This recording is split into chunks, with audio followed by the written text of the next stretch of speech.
Hello friends, Manya's Kannada vlog ಚಾನೆಲ್ಗೆ ನಿಮ್ಮೆಲ್ಲರಿಗೂ ಮತ್ತೊಮ್ಮೆ ಸ್ವಾಗತ. ನಾನು ಇವತ್ತಿನ ದಿನ ನನ್ನ ಬೆಂಗಳೂರಿಂದ ಊರಿಗೆ ಬರುವಾಗ ಒಂದು ಅಪ್ಲೋಡ್ ಮಾಡಿದ್ದೆ. ಆ ವ್ಲಾಗ್ನಲ್ಲಿ ಊರಿಗೆ ಹೋದಾಗ ದಂಪತಿ ಊಟ ಮಾಡ್ತೀವಿ, ನಾವು ನವರಾತ್ರಿನಲ್ಲಿ ಮಾಡೋದಿಲ್ಲ, ಅದನ್ನು ಹುಣ್ಣಿಮೆ ದಿನ ಮಾಡ್ತೀವಿ ಅಂತ ಹೇಳಿದ್ದೆ. ಆವತ್ತಿನ ದಿನದ ಹಿಂದಿನ ದಿನದ ವೀಡಿಯೋನ ಮಾಡ್ತಾಯಿದ್ದೀನಿ. ಆವತ್ತು ಕೂಡ ಹುಣ್ಣಿಮೆ ದಿನ ಮಾಡಿಲ್ಲ, ಯಾವುದೋ ಕಾರಣಕ್ಕೆ ಪೋಸ್ಟ್ಪೋನ್ ಆಗಿತ್ತು. ಅದರ ನಂತರ ನಾವು ಮಾಡ್ತಾಯಿದ್ದೀವಿ. ಆವಾಗ ನಾವು ಜಿಲೇಬಿ ಮಾಡಬೇಕಂತ ರೆಡಿ ಮಾಡ್ಕೊಳ್ತಾ ಇದ್ದೀವಿ.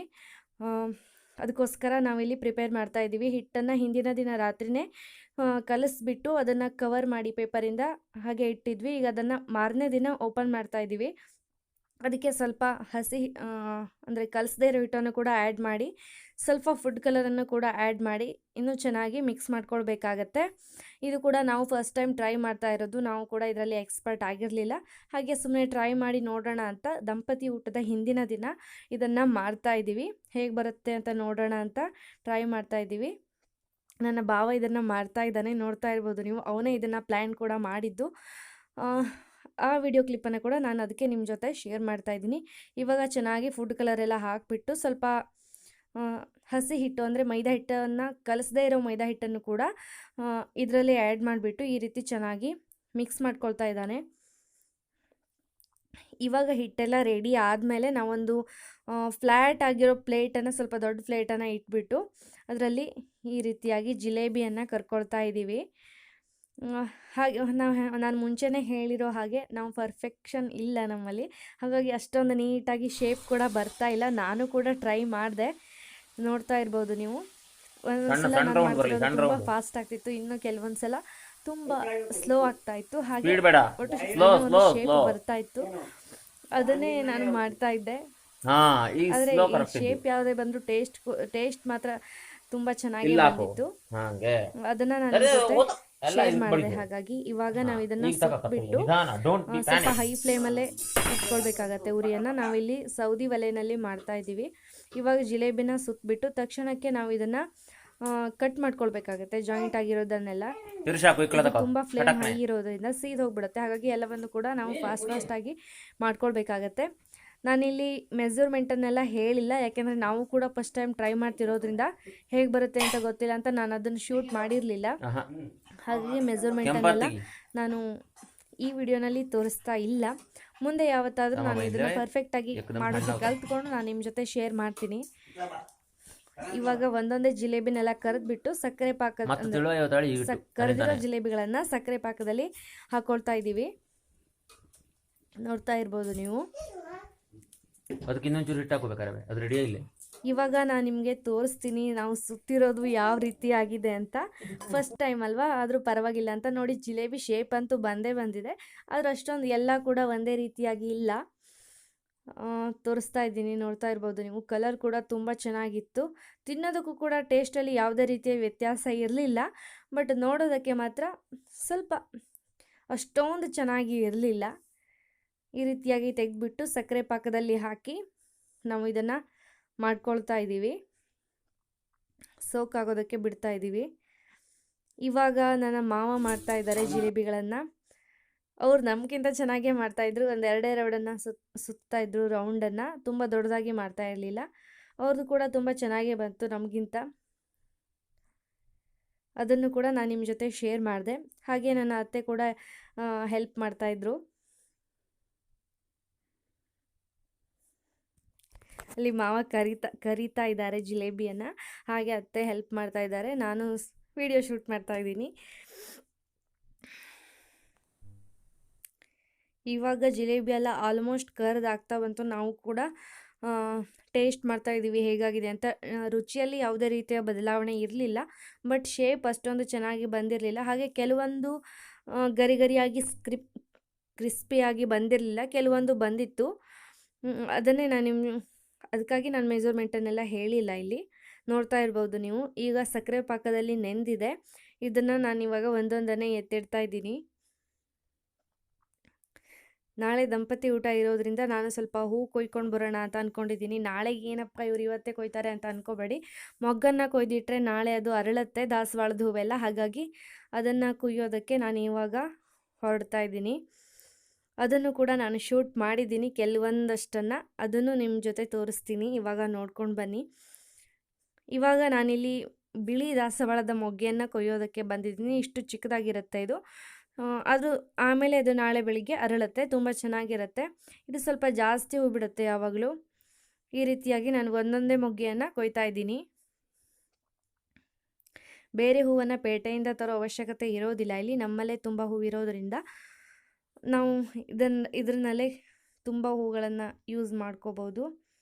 ಇಲ್ಲಿ ಬಿಳಿ ದಾಸವಾಳದ ಮೊಗ್ಗನ್ನು ಕೂಡ ನಿಮ್ಮ ಜೊತೆ ಶೇರ್ ಮಾಡ್ತೀನಿ, ನೋಡ್ತಾ ಇರ್ಬೋದು ನೀವು. ತುಂಬ ಬಿಡುತ್ತೆ ಇದು ಮೊಗ್ಗುಗಳನ್ನು. ನಾಳೆ ಅರಳಿದಾಗ ಇನ್ನೂ ತುಂಬ ಚೆನ್ನಾಗಿ ಕಾಣಿಸುತ್ತೆ. ಇದರ ಎಲೆಗಳನ್ನು ಔಷಧಿಗೆ ಕೂಡ ಯೂಸ್ ಮಾಡ್ತಾರೆ. ತುಂಬ ಹೀಟ್ ಆದಾಗ ಕೂಡ ಇದರ ಎಲೆಯ ತನುವನ್ನು ಮಾಡ್ಕೊಂಡು ಕುಡಿದ್ರೆ ಬಾಡಿ ಕೂಲ್ ಆಗುತ್ತೆ. ಇವಾಗ ತೋರಿಸ್ತಾ ಇದ್ದೀನಿ, ನೋಡ್ತಾ ಇರ್ಬೋದು. ತುಂಬ ಮೊಗ್ಗೆನೇ ಸಿಕ್ಕಿತ್ತು ನನಗೆ ಬಿಳಿ ದಾಸವಾಳದ್ದು ಕೂಡ. ನಾನು ಎಲ್ಲ ಹೂಗಳದ್ದು ಕೊಯ್ದಿಲ್ಲ, ಕೇವಲ ದಾಸವಾಳದ ಹೂಗಳ ಮೊಗ್ಗೆಗಳನ್ನು ಮಾತ್ರ ಕೊಯ್ದಿದ್ದೀನಿ. ಇವಾಗ ಬಿಳಿ ದಾಸವಾಳವನ್ನು ಇನ್ನೊಂದೆರಡು ಮೊಗ್ಗೆ ಮಿಕ್ಕಿತ್ತು, ಅದನ್ನು ಕೂಡ ಕೊಯ್ಕೊಂಡೆ. ಇವಾಗ ಅದರ ನಂತರ ನಾನು ನೆಕ್ಸ್ಟು ಕೆಂಪು ದಾಸವಾಳದ್ದು, ಇದು ಡಬಲ್ ಲೇಯರಲ್ಲಿ ಬರುತ್ತೆ. ಅರಳಿದಿರಲಿಲ್ಲ, ಹಾಗಾಗಿ ನಾನು ನಿಮಗೆ ತೋರಿಸಿಲ್ಲ. ಇದು ಡಬಲ್ ಲೇಯರಲ್ಲಿ ಬರುತ್ತೆ, ಸ್ವಲ್ಪ ಮೊಗ್ಗು ದೊಡ್ಡದಾಗಿರುತ್ತೆ. ಇದು ಕೂಡ ನಾಳೆ ಅರಳುತ್ತೆ. ನಿಮಗೆ ಇಲ್ಲಿ ಸ್ವಲ್ಪ ಪಿಂಕ್ ಥರ ಕಾಣ್ಬೋದು, ಬಟ್ ಇದು ರೆಡ್ ಕಲರಲ್ಲಿ ಇದೆ, ತುಂಬ ಡಾರ್ಕ್ ರೆಡ್ಡಲ್ಲಿ ಕಾಣಿಸುತ್ತೆ. ಇದು ತುಂಬ ಚೆನ್ನಾಗಿರುತ್ತೆ ಇದು ಹೂವಾದಾಗೆ ಕೂಡ. ಇದನ್ನು ಕೂಡ ನಾನು ಇವಾಗ ಕೊಯ್ತಾ ಇದ್ದೀನಿ.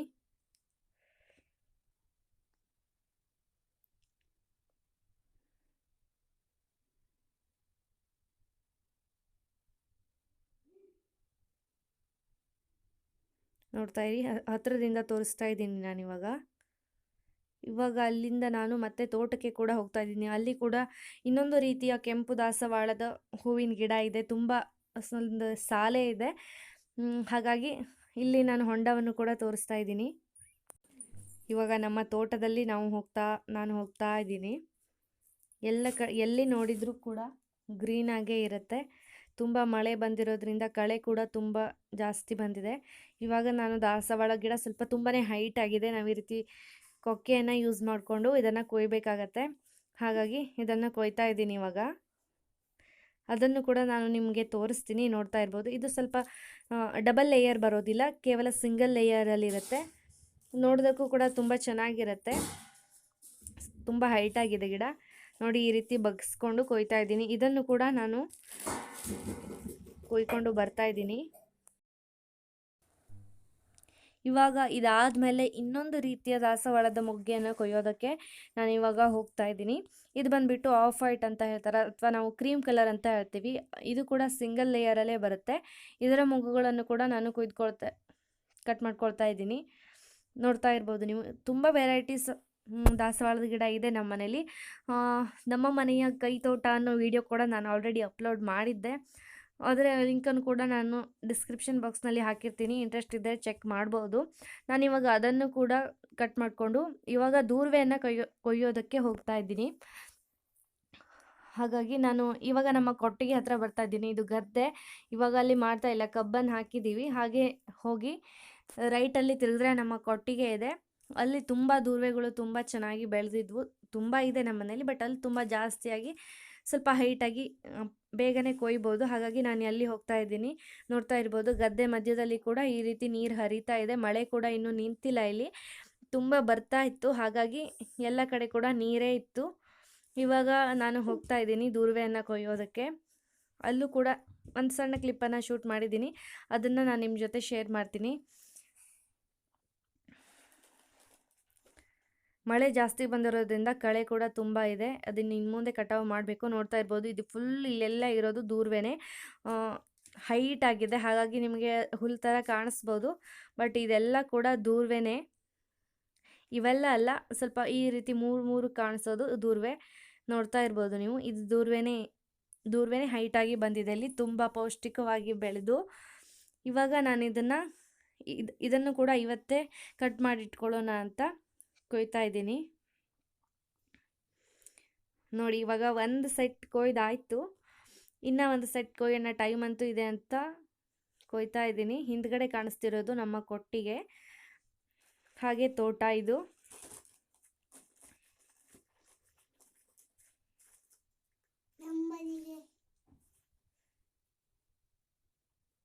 ನೋಡಿ ಹತ್ತಿರದಿಂದ ತೋರಿಸ್ತಾ ಇದ್ದೀನಿ ಎಷ್ಟೊಂದು ಚೆನ್ನಾಗಿ ಬೆಳೆದಿದೆ ದೂರ್ವೆ ಅಂತ. ಇವಾಗ ಅದೆಲ್ಲ ಆದಮೇಲೆ ಮೊಗ್ಗನ್ನು ಕೂಡ ನಾನು ನಿಮ್ಮ ಜೊತೆ ಶೇರ್ ಮಾಡ್ತಾ ಇದ್ದೀನಿ. ಇವಾಗ ಕಡಿಮೆ ಕಾಣಿಸುತ್ತೆ, ಬಟ್ ನಾಳೆ ಅರಳಿದಾಗಂತೂ ತುಂಬ ಜಾಸ್ತಿ ಕಾಣಿಸುತ್ತೆ. ಅರಳಿದಾಗ ತುಂಬ ಹೋಗುತ್ತೆ ಈ ಹೂವಿನ ಬುಟ್ಟಿ. ಇವಾಗ ದೂರ್ವೆಯನ್ನು ಕೂಡ ಕಟ್ ಮಾಡಿ ಆಯಿತು.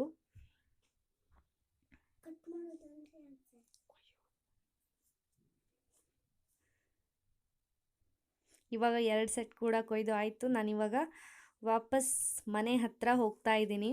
ಅಲ್ಲಿ ಆಲ್ರೆಡಿ ಅವರು ಜಿಲೇಬಿಯನ್ನು ಇನ್ನೂ ಕೂಡ ಮಾಡ್ತಾನೇ ಇದ್ದಾರೆ. ಹೋಗಿ ಎಷ್ಟೊಂದಾಗಿದೆ ಅಂತ ನೋಡಿ ಮತ್ತೆ ಸ್ವಲ್ಪ ತಿನ್ನೋಣ ಅಂತ ಅಂದ್ಕೊಂಡಿದ್ದೀನಿ.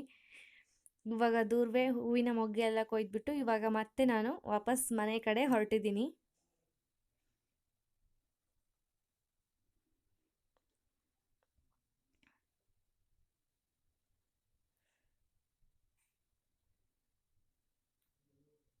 ಇದು ನಮ್ಮ ಕೊಟ್ಟಿಗೆ ಫುಲ್ ಶೇಡ್ ನೆಟ್ಟಿಂದ ಕವರ್ ಮಾಡಿದ್ದೀವಿ. ಇವತ್ತು ಕೂಡ ಮೋಡ ಇತ್ತು, ಅದನ್ನು ಕೂಡ ತೋರಿಸಿದೆ ನೋಡಿ. ಎಲ್ಲ ಕಡೆ ಕೂಡ ನೀರು ಹರಿತಾನೇ ಇದೆ ಮಳೆ ಬರ್ತಾ ಇರೋದ್ರಿಂದ. ನಾವು ಇದಕ್ಕೆ ಹೊರತೆ ಹೇಳೋದು ಅಂತ ಹೇಳ್ತೀವಿ. ಹಾಗಾಗಿ ನೀರೆಲ್ಲ ಕಡೆ ಹರಿತಾ ಇದೆ.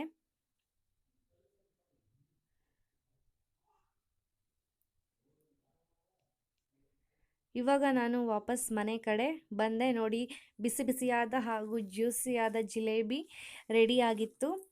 ಕೆಲವೊಂದು ತುಂಬ ಕ್ರಿಸ್ಪಿ ಕೂಡ ಆಗಿತ್ತು, ಕೆಲವೊಂದು ಸ್ವಲ್ಪ ಮೆತ್ತಗಿತ್ತು. ಬಟ್ ಟೇಸ್ಟ್ನಲ್ಲಿ ಯಾವುದೇ ರೀತಿಯ ಡಿಫ್ರೆನ್ಸ್ ಇರಲಿಲ್ಲ, ತುಂಬ ಚೆನ್ನಾಗೇ ಇತ್ತು ತಿನ್ನೋದಕ್ಕೆ.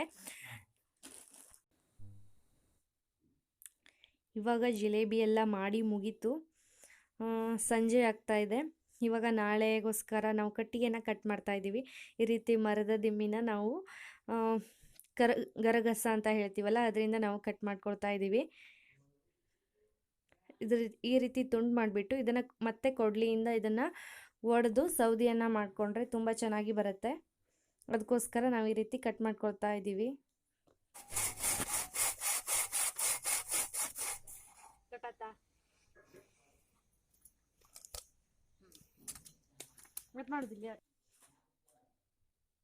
ಓಕೆ, ಜಿಲೇಬಿ ಕೂಡ ಎಲ್ಲನೂ ಮಾಡಿ ಮುಗೀತು.